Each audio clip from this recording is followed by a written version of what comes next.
for the Susan Taylor Podcast, where we discuss the yoga of mind, medicine, and healing. Author of Feeling Good Matters, Sexual Radiance, and the Vital Energy Program, Dr. Taylor imparts authentic knowledge and practical tools that inspire, educate, and empower us to be a healing force for positive change. So join us and take your life and our planet to the next level.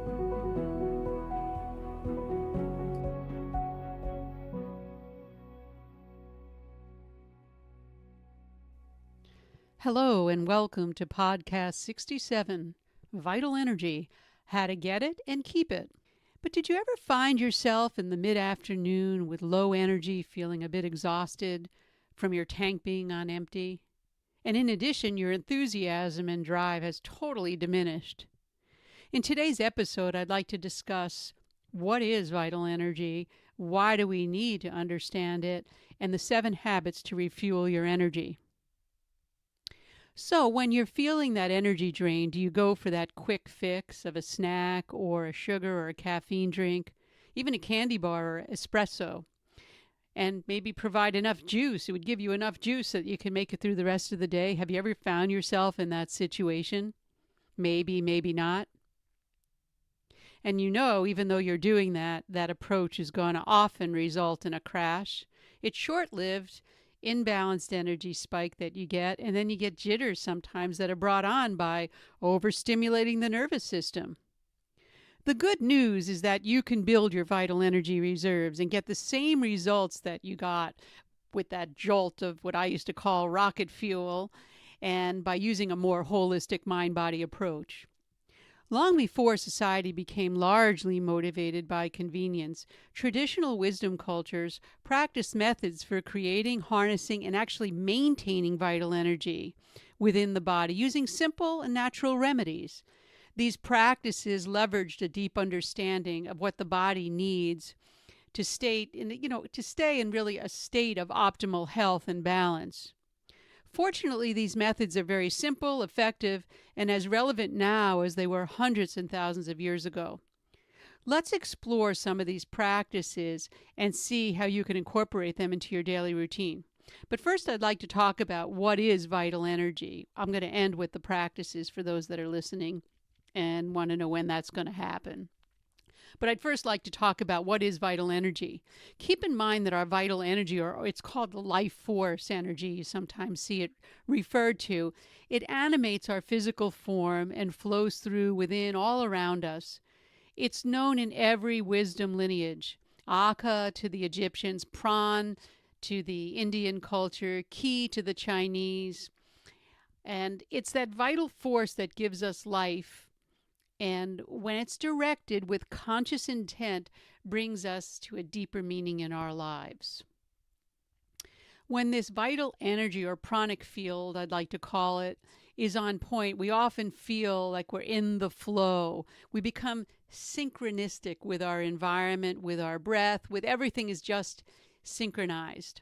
And it really helps us because when we're faced with any kind of challenge, we have that resilience. That resilience comes from synchronicity. We feel lifted from that energy that's there. We don't get support, we don't feel that drain that happens, and we feel supported. Our whole body, mind complex and spirit complex are just really together at that point. And that's our life force. And there's a lot of focus on creating a higher vibration, and that's the sign, that higher level of oscillation, as we would say, vibratory quality, comes from focusing that vital energy. And when we focus that, we actually elevate that vital energy or our life force, and we get into that state of pure joy. Simply put, the flow of our pranic energy or vital energy feels good and naturally draws us to life's purpose and joy. Why does vital energy matter? Well, the Chinese practice of acupuncture is primarily intended to move the energy that's stuck. The Ayurvedics use aromatherapy to open the energy channels. Why would a practice that existed for thousands of years exist for that long if it wasn't effective? Those subtle ancient medical practices actually recognize the free flow of pranic energy or vital energy, and that being our essence for life itself, for health, happiness, joy. And it was practice in precise sciences to help the energy move spontaneously through the human body. Remember, if no life force is present, the body will become inert, slowly fading to the moment of death. And that's what death is.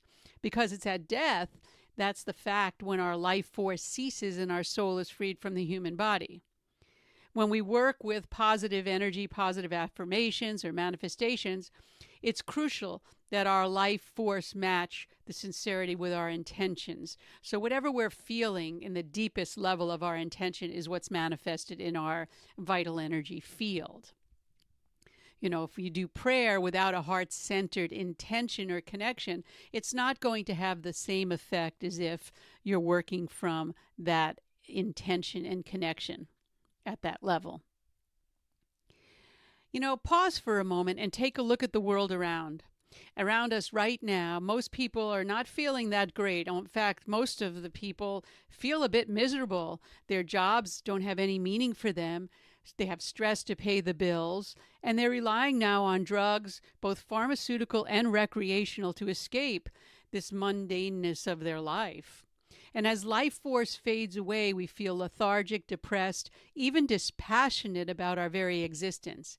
And this is a grim reality, but one that we have to really stay cognizant of unless we really want to go down that road. But if we do become aware of that and we seek the change for spiritual transformation, then it's not something that's going to really bother us because we're going to be moving down that path to creating the vitality that we need. We're going to create the habits in our life to do that. The potential for change lies completely with us, not someone else. There's no need to fret or panic. To work in the conscious cooperation with this vital energy force is our most sure gift. We have the ability to do that because it will illuminate new possibilities and bring vitality to us. Now I'll turn to some practices that we can cultivate on our path towards vitality. I came up with 7, even though there's many more, but the reason why I didn't put the many more there, because unless we have the basic foundation for these practices, it's hard then to go into compassion. Yes, we all need to be compassionate, but not if our body and our mind is not healthy. So we're going to work from the ground up, and I could always continue with another podcast on the other aspects of vital energy. But for now, I'm going to work with the 7 fundamental practices. One is to move your body. You know, your body's designed to move and be active. You've heard me say that in the last few podcasts. You're meant to walk, run, bend, twist, extend, jump, squat, do all of these things with the body. It's only been in recent history that people have become more and more sedentary. Spending large portions of the day sitting not only contributes to serious health conditions, but it robs you of your energy.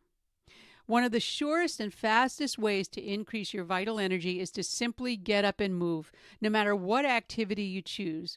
Walking, calisthenics, dancing, body weight exercises. You could even jog, riding a bike, yoga sequence. Your energy levels will increase, even with the slightest amount of physical energy. As you get up and move, right, your heart will pump faster, you recirculate the blood, everything seems to start functioning for you because the body wants to be in a state of balance, and it will work. The whole body-mind complex works in a positive direction if it's nurtured and nourished.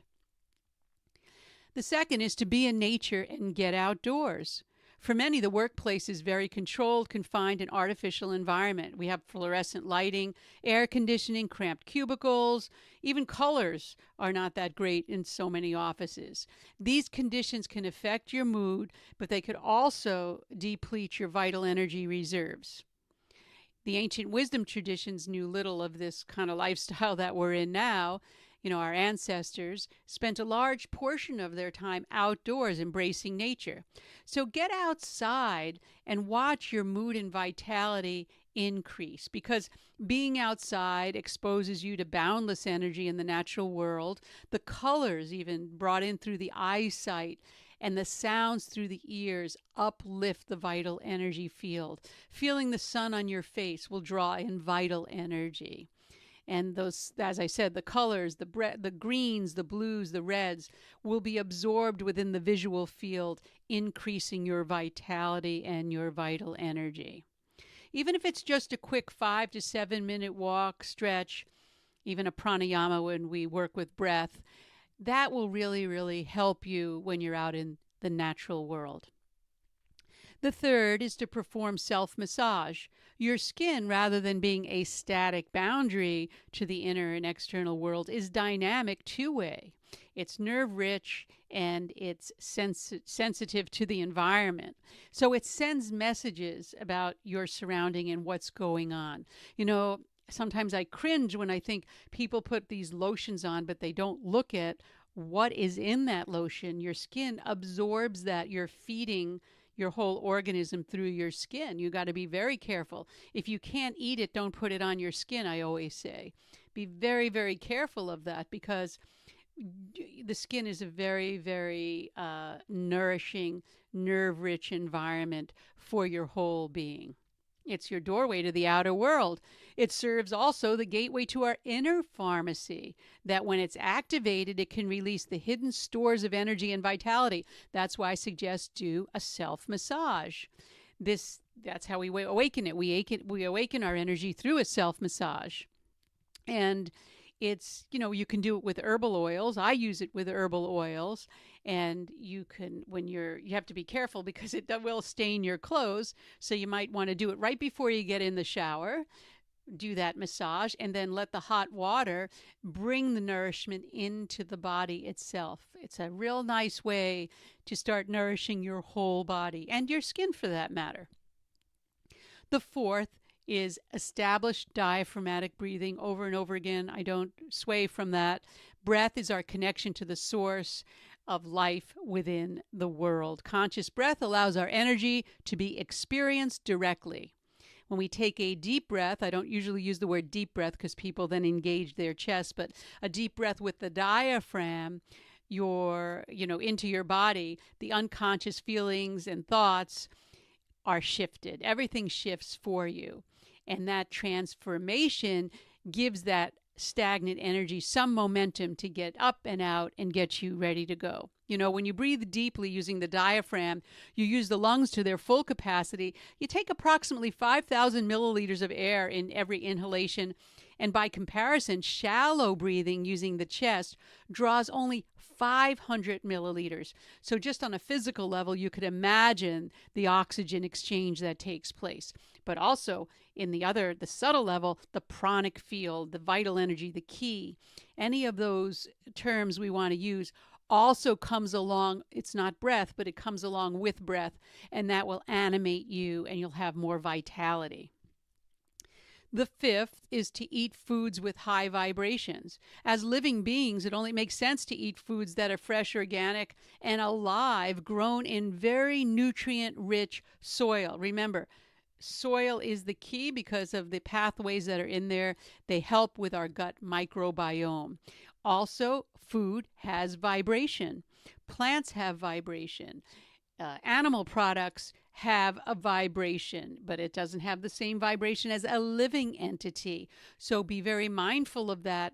Be careful on what you choose to put in your body, because that vibration gets transformed into your consciousness. And it takes about 40 days for the full digestion to take place. And I'm talking about in a very subtle way. Some of you have taken my nutrition classes, know what I am speaking about. So for those that haven't taken it, I'm talking about the subtle vibration that food has gets stored in our consciousness. That's why sometimes when we eat products that haven't been treated correctly, we may experience nightmares because of maybe the harmful or the violent way the food was prepared for us.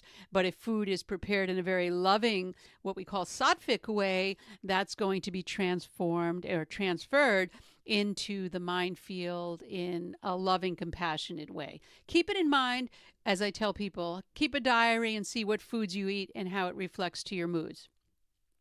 The sixth is to listen to nourishing music or nourishing sounds.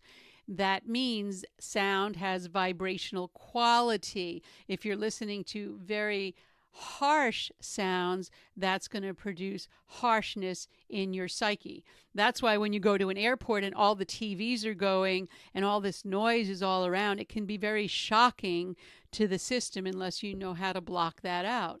But if you had soft, serene music playing, everyone would be behaving differently. And they've done tons of studies on that.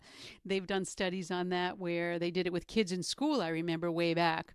The kind of music that they listen to will affect their behavior. But somehow we tend to ignore all of these things and it just goes by the wayside. But for yourself, when you can harness the power of sound and give yourself that needed boost whenever you find yourself, just be aware of what type of sound that you're choosing. So choose a mood that will catch your attention, but also will nourish the inner vibratory quality of yourself. And last but not least, and I save that because it's one that requires practice and a systematic, precise practice for that matter, is meditation. The full gift that we can give ourselves is meditation, to attend to ourselves, being fully present in a quiet place within. And you can invite that life force or that vital energy to join forces with who you are. You know, living the path of vital energy is our greatest boon right now, and never has it been more prevalent on Earth. So we need to honor that vital energy, amplify our ki, our pran, our chi, whatever we want to say, in doing our work in a more loving and conscious manner. We can reshape our destiny and the destiny of the planet. Beyond it, it's the right thing to do right now, and it feels too good to ignore. But always keep in mind, it's the divine flow. It's that vital energy that we want to just flow through. There are many more, but for the purpose, as I said, of this podcast, I decided to include the 7 foundations that I thought were foundation. So the next time you're low on gas, take 4 to 5 minutes and give yourself a vigorous mini massage. Boost that energy, and hopefully it'll entice you to make it a regular part of your day. So the next time you find yourself in that mind-body energy deficit, just try any of those remedies, and it'll give you the boost that you're looking for.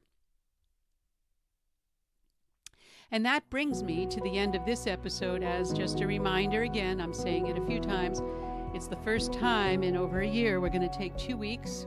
We're going to be on retreat in India, and when I come back, we'll be talking again about some new things. We'll be talking about vital energy. We'll talk about the Healing Force Facebook group that we're going to have going, and we're going to be talking about all new courses from resilience training to vital energy to some diet and nutrition classes. So until next time, do your research. Any questions or comments, just let me know. And contact us at susantaylor.org if you have any questions or comments or feedback. And thank you again for listening. And until next time, remain calm, consciously aware, living in the moment.